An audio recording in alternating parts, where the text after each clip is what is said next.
గృహిణులకు వంట ఇంటి చిట్కాలు. సన్నని మూతిగల ఫ్లవర్ వాజులో దుమ్ము చేరకుండా ఉండాలంటే దాని మూతి భాగంలో దూది అమర్చాలి.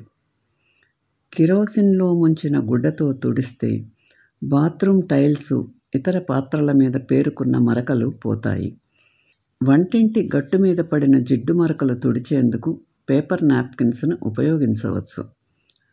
పట్టుబట్టలు ఇస్త్రీ చేసేటప్పుడు నీళ్లు చల్లకూడదు.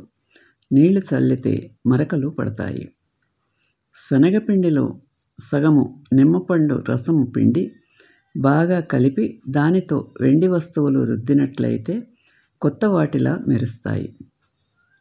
జిడ్డు పట్టిన ఇనుప బాణలి పాత్రలను వాషింగ్ సోడా కలిపిన నీటిలో ఉడకబెట్టి కొబ్బరి పీచుతో కానీ నైలాన్ బ్రష్తో కానీ తోమితే జిడ్డు త్వరగా వదులుతుంది.